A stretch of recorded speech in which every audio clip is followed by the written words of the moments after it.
First of all, I wanted to define what social isolation is. And it's different than being quarantined. And social isolation is actually the lack of social connection, which could leads to loneliness. However, one can obviously feel lonely without being isolated. And families with disabilities, they're experts in social isolations due to the lack of accessibility in the communities and in society, and also they're being worried about their individuals with disabilities that could be easily infected or easily not having the services that they need. But with the pandemic, it has gotten worse, and especially with everything turning into virtual visits and a lot of places closing. So that has got made isolation even worse. The pandemic's negative impact on there was a study, and this study that I'm referring to, it's a study in England, but it could also be applied here to the United States. And it's just a survey. It surveyed parents on how the pandemics has negatively impacted the family, the caregivers, the individual with disability, as well as their siblings. These are the statistics on the results that they found through 2 different surveys. And this is actually a recent one. This was published in March of this year. And as you can see, the statistics are above 50% that have negatively impacted the individual with disability on their behavior. Especially the ones that where do they not think out things before acting, which has led to a lot of other worries and increases stress on parents as well. Let's see. It also has impacted them where they are also like being restless and overactive, whether they have ADHD prior to that or not. But the pandemic has negatively impacted their behavior. They have become easily distracted, and they can't carry tasks all the way to the end, which that also has led them to complaining from physical pain. But as we know, that emotional pain could also translate into negative pain. And when it comes to children, it's very hard to explain or to express how they are feeling emotionally, which could translate into physical pain. The pandemic has also impacted the siblings, which is very obvious because the families are in the house more often, and the siblings have somewhat became also the caregivers in the playmate and the friend and everything for the sibling or the individual with disability in the family, because they're in the home more often and a lot of things have closed. But that also had an impact on their society, their concentration, like health and behavior. And they did also like a comparison study from the previous pandemics, including the swine flu and the SARS, and they found out that the parents reported that children they needed a lot of mental health support after the pandemics because of the effect that the pandemic had on them. And then they were like 5 more times more likely to experience higher level of PTSD, which is post-traumatic stress syndrome, which is very explainable because pandemics, they happened all of a sudden. Now all of a sudden, like, people are in the house, everything is shut down, we're forced to wear masks, now vaccination, and it's a lot to process on the adults as it is, let alone on individuals with disabilities, and let alone with kids with disabilities. So some of the strategies that I will be going through, these are just some of them. I will go in a little bit in details. Some of the strategies that will help in coping with the pandemic and going through it, because it's here to stay, and it seems like life is not going to be the same as it was before. But as long as you breathe, pray, eat, and sleep, you will manage to take care of yourself and to take care of others, especially those that are under your care that have a disability. So my number 1 on the list as a nature lover, nature. Be out in nature, anywhere. However, I know like with individuals that are not able to move, or the wheelchairs are hard, or to move to the outside or be out like in a forest or whatnot, anything is doable. Like, and even like wheeling somebody like next to the window or to the door, smelling the fresh air, or the wind through the window or through the door, or just hearing the sounds, anything will do. But if you are able to be in nature, be out in nature.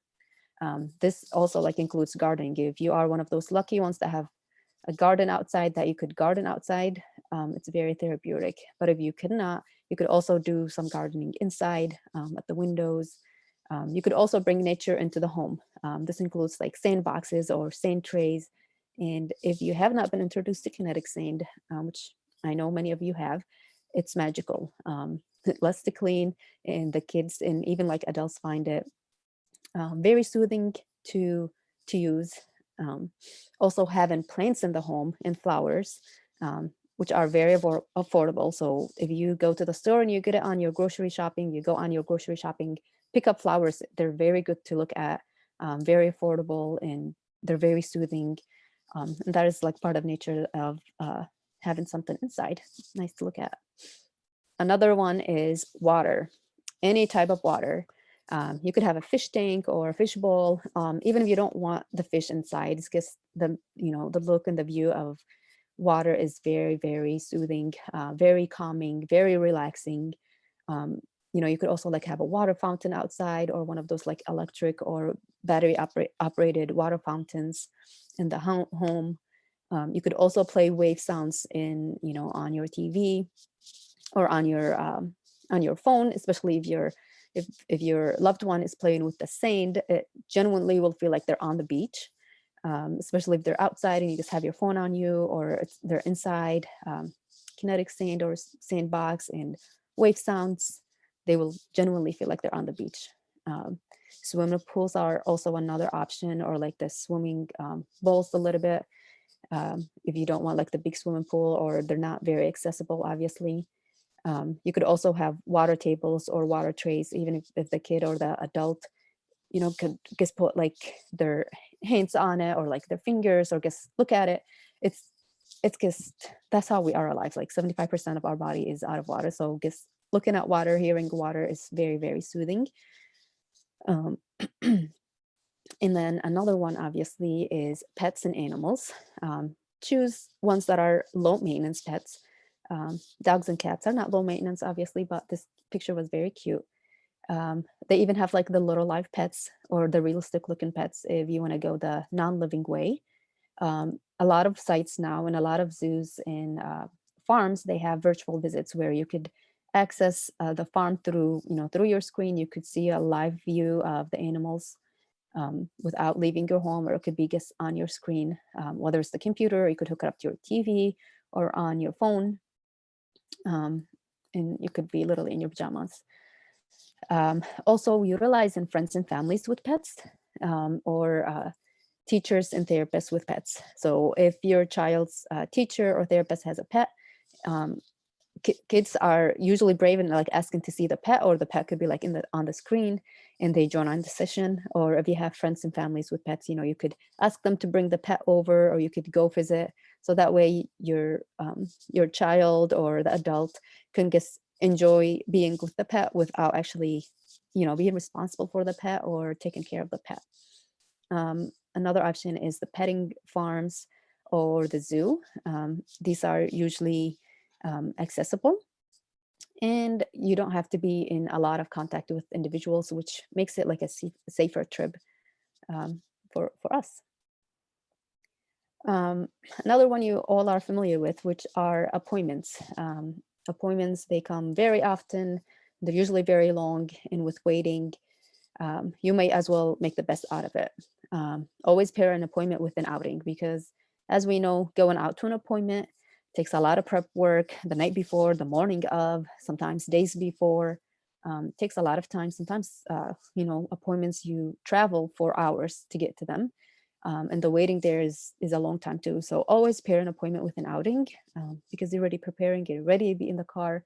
So you might as well make it fun, especially for the individual, because most likely they are tired of all these appointments, especially if they're like on a weekly basis, through the therapy or through the, the 6 months visits or the monthly visits. You could also coordinate appointments with other families, and go together. This is really, really a good and effective way, because you could go together in a car, or you could like carpool over there. And if the siblings are coming, like right now, like during the pandemic, the children can play, and who your kids are playing with. They could play together, or even like the kids could play together, especially if the centers or the clinic have playgrounds. But a lot of them during this pandemic, they're actually closed. But you could go to a nearby park, or pack some toys or puzzle or something that they could do together, while the waiting. So this is another effective way of making those appointments more enjoyable. And this one is my favorite. If you are one of those individuals that gets a specialized car, or gets like a car that's specially gets for you as a caregiver of somebody with a disability, make the car very accessible and make it like ready to go on the go. You could like literally have plastic drawers in the car, or a bag, or boxes or something, where you fill these bags and have it ready to go. And you put all the essentials, obviously, that are not going to melt in the heat or not going to be affected. So don't put medications there. But you are more than welcome, like, to put anything that will make your life accessible outside the home, and you will have things on hand if you were to leave the house. And the most important one is you include yourself in this as well. So you pack snack for you and for your child, or the person that you are taking care of, the diapers, the wipes, the lotions, the sunscreens, the spray bottles, the hand soap, paper towels, you name it, just put it in there, and always restock it after visits. So that way you have it ready to go for the next time. This makes going out a breeze, especially when things are all closed and it's very hard, to run to the store and grab something, or to go somewhere and get something if you have forgotten it. So this will make life very, very easily, inshallah. Another option is virtual trips. For those that are still in the mood to watch anything on screen, like I said, they have a lot of things now online. They have like Zoom events, including like Eid celebrations and Eid parties and book clubs during Ramadan. They do have arts and crafts, music concerts.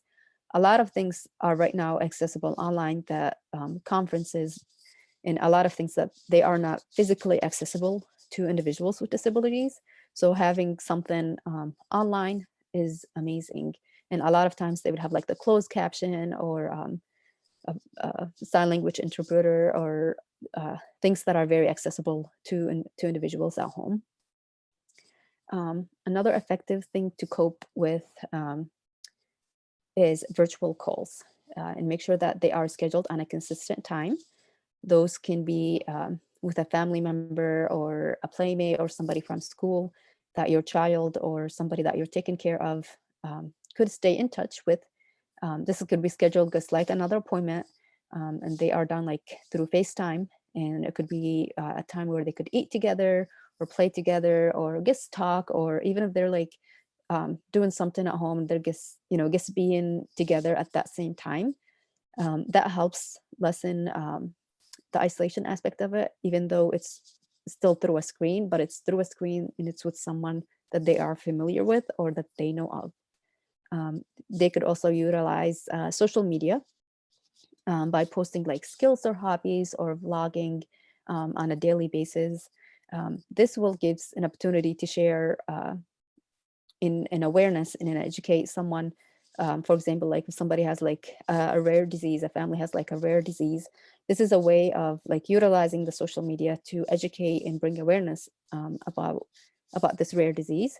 Or they could do a vlog on, on their daily, their daily happening, just so they could relate to others. And so when somebody like sees that video of someone, on a wheelchair or with a cane or visually impaired or whatnot, and they could see that, hey, somebody like me, and it lessens the sense of being alone or doing something alone. So Another one is to turn your home into a play zone with a lot of things being closed, a lot of play areas and a lot of parks and a lot of the things that were open, assuming that they were accessible to individuals with disabilities. We have to turn our home into play zone. And this is very essential and very important because we want our home to be a safe place for our kids and our loved ones. My favorite one is creating a common corner. In generational mindfulness, if you guys look it up, it's a new program or a new advocacy on advocating for like time in corner versus time out, and it's helping individuals, especially children, but this is even for adults and even for caregivers, to be in tune with their emotions, to learn about their emotions, to have like emotional intelligence, to name how they are feeling, and then to find coping strategies for how they could deal with it. So this is very, very important. I believe every home should have a common corner, whether it's for adults or in for the kids and for the adults to utilize, as well as having like activity zone, a safe space in the home, regardless of how big or small the house or the apartment is. There should be like a place for kids where they could go to and know that they can do whatever they need to do in terms of uh, being safe and being active, whether that's boxing or a trampoline, playing with slime, having like a sensory box, um, arts and crafts. And another creative idea is actually if you have a sibling or another support system in town or like close by, or like even, you know, a trusted neighbor, you could have like theater time where your children go to the other house to watch a movie and they make popcorn. So that way they're out of the house, um, if they're able to go see a movie, but not really in theater. Okay. um, this is also an effective strategy because everybody likes money and everybody likes to get paid. So a lot of teens and a lot of college students always look for extra ways to make cash. So if you know of a trusted individual or a college student that you could trust them with your child, or someone that you are taking care of that has a disability, you could, you know, pay them to be with them, you know, to play with them, to interact with them, to help them with the social skills, to upkeep with all the things that they have lacked during, you know, during the pandemic. And also like services like Big Brother, Big Sisters, or Best Buddies. Those are like on a volunteer basis that you could reach out to, that they probably could, you know, meet at a park or meet like at a school ground or something, you know, somewhere where it's safe to interact with your child. And respite care, obviously. I think a lot of insurances actually cover it. So if you need it, utilize it. You know, it will save a lot of headaches. It will save a lot of stress. It will save you time, and it will help you, you know, it will help you be at a better place to better take care of your loved one. And also like playing with the neighbors' kids. In a lot of places, homes are, you know, they have fences around them, but you could have the kids play across the fence with a ball or talking or with bubbles or what have you.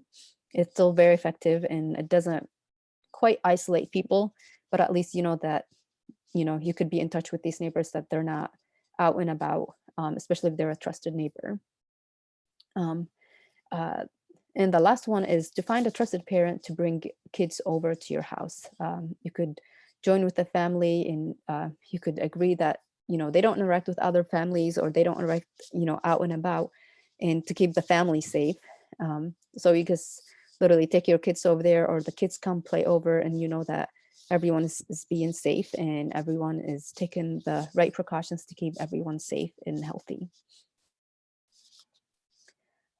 This is routine. Routine is very, very effective, not just for, uh, you know, for children with disabilities, but for all children and even for adults. Having a consistent routine or schedule, especially when it comes to the basic needs of eating and sleeping, will really, really help make the child or the individual feel secured, know the predictability of what's happening next, and gives them a um, sense of not control, a sense of knowing what's happening. And especially when things are out of whack, and people are staying from work or working from home, and with all the changes, but keeping things that are consistent will give them that sense of stability and normalcy. But in that routine, be sure to include something that the individual like. It's something that of the individual's choice, whatever that might be. If it's playing Minecraft all day, so be it.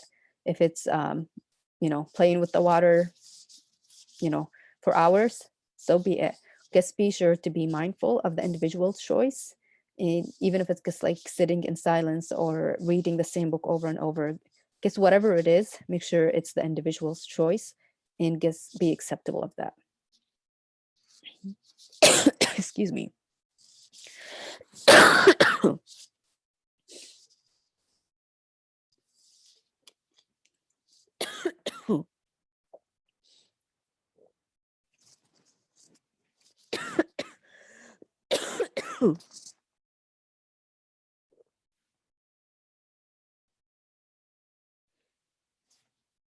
Sorry.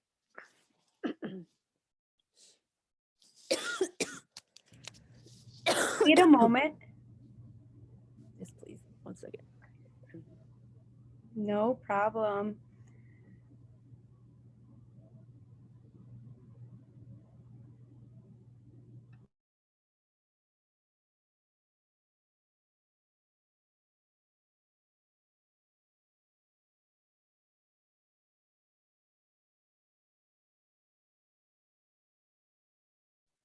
Excuse me. Okay. Clearly, I was passionate about that point. Okay. Um, it's also very important to meet the individual where they are. And if they are burnt out, like for example, from virtual therapy.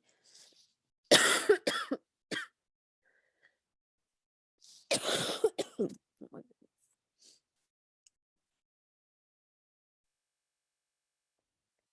Let me get back. Okay. So going back to meeting the individual where they are.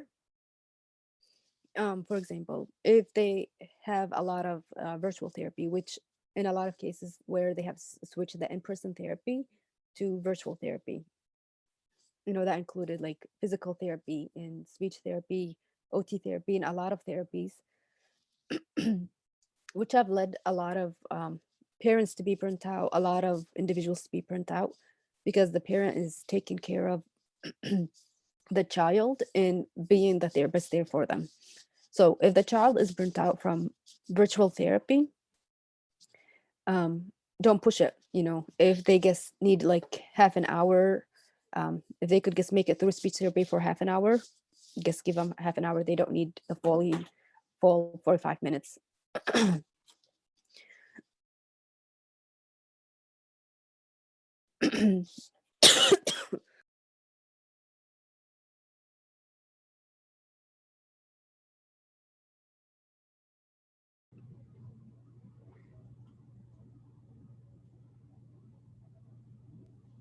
I'm so sorry.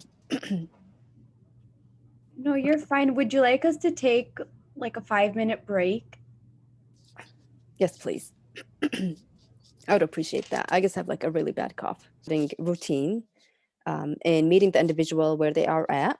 So I was saying, if they are burnt out from virtual therapy or any virtual visits, including doctor visits, take a break, reduce the time, switch the place, whether they do it in the room or in the living room or even outside, as long as you have that Wi-Fi connection. So meet the individual where they are at and do not push them, because they're also burnt out. They're also exhausted from, from guests, all these changes and all the new changes that have been happening. Okay. Another alternative is also to go to the playgrounds or parks when they are least busy, especially now with everything reopening. This could be, early in the morning or when the weather is not at its greatest, just dress for the weather and go out and take your child there and have them have a blast. Um, you could also be your child's playmate. Research has shown that children, remember, like if you ask somebody about, how was your childhood, they remember play. So if you want to, engrave memory in your child's, brain, play with them, be their playmate. However, just be present and follow their lead. Um, that mean during playtime, it's not a time to lecture or, to teach them or to feed them or to change them or any of that. Just to play and just be their playmate and just have fun. Um, Another alternative is actually like to go by drive-by greetings. So if you have family members or friends that are close by, you could go, even like after one of those appointments or those outings, you could drive by somebody's house and call them up and have them come out from the distance and, wave, or you could drop them off some food or flowers or a greeting card or something that your child has done for them, which is very effective in just seeing individuals, even though they're still from a distance, but not too far of a distance. Okay, now we come to talk about the caregiver and how they can cope during the pandemic and what they need to do in terms of taking care of themselves. And there's actually like a hadith that says that we have rights upon ourselves. And like they say, you could not give from an empty cup. So if you take care of yourself, you will be able to take care of others, especially of individuals with disabilities, because we know that they require our attention, our energy, our time, our patience, and they come um, with a lot of challenges that sometimes we are not ready for. But if our cups are full, we can be there for them. My suggestion is number one is wake up before Fajr. And that time is between you and your Lord. You know, talk to him about the challenges that you're facing, about the medical condition that your child has, about the struggles that you have, about your loneliness, about how you feel everything is overwhelming. So take the load off from your shoulders and hand it to the one that is not going to burden you more than you could, bear. So Fajr time is between you and your Lord to wake up and to, distress. And this is the time, even if you're like a non-Muslim, you could also just wake up before your child wakes up. And you could do this through like journaling or meditating or doing something just to release your steam and to release your worry and to release everything that is building up inside of you throughout the day, just so you could have a fresh start for the day and like to rejuvenate and have recharge and have a new energy for the day. Um, Another one is you designate each salah or each prayer for different du'as. For example, your fajr is for your spirituality, for your well-being. These are the prayers that you are making for yourself. For example, the Isha prayer could be, or the night prayer could be for your marriage or for your relationship with your family. Asr prayer could be for your child's health, and so on and so forth. And you need to do something for you and about you. This exclude basic needs. So this does not include like you showering or eating or sleeping. You need to do something that excludes these basic needs, and you need to be alone in that time as well. So this is not something that you could do with your spouse or a friend or with your child or any. It's just you and you alone. So this is a time for you to do something for that benefits you. Um, Another important one is to get therapy. As May is Mental Health Awareness Month, there is nothing wrong with taking care of yourself through therapy. Find a best fit therapist for you. This might take trials in finding the right therapist or a counselor. But once you find them, it will make a difference. And with a lot of, therapy now being virtual, a lot of insurance are actually covering, covering virtual visits. So once you find a therapist that you click with and they understand you and they are meeting you where you at, um, indulge in that, take care of yourself and unload a lot of what you are feeling and a lot of your challenges, whether it's your personal or your marriage or, taking care of somebody that has a disability. It takes a toll on us, whether we admit it or we don't. Because sometimes we're on this survival mode or on, going from one thing to another, that things gets piled up or things gets go unresolved, that we become numb and we're just on the go. We don't, tune into ourselves. And then, we easily could snap, or we easily could be, aggravated or triggered by a simple thing, and we don't understand that it's something bigger than that small thing. So taking care of yourself mentally is also a right upon yourself. Utilizing your support system is very, very important. Sometimes the people that we trust to take care of our loved one, especially our child with a disability, is very, very minimal. However, utilize that support system. It's a blessing and it's a gift, and not everyone has that support system. So use it, at your own discretion, obviously, and use it how you best see. If that means having, your spouse or your sister or your cousin or your grandma or anybody, like, sitting with your individual, with your child or with your loved one that you are taking care of for an hour or for half an hour, while you step outside, you take a breath, you go for a walk, you do a task that you need to get done. As long as they are safe and as long as, all their needs are met, inshallah, they will be okay. And you just need to let go sometimes of wanting to do everything yourself, because eventually this leads to burnout.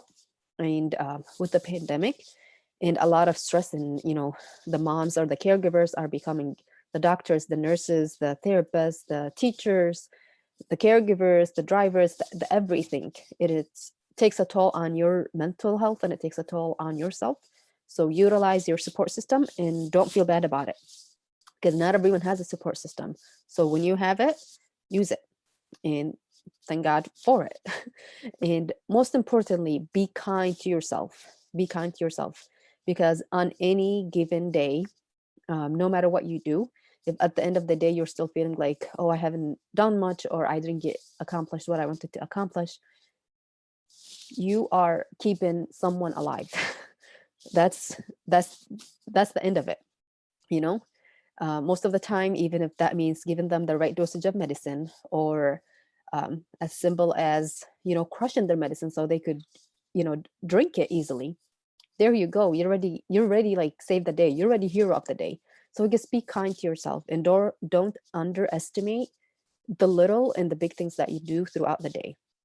Even if that means, changing a diaper, or feeding somebody, or, changing the feeding tube or whatnot. It's the little things that actually are making a big difference.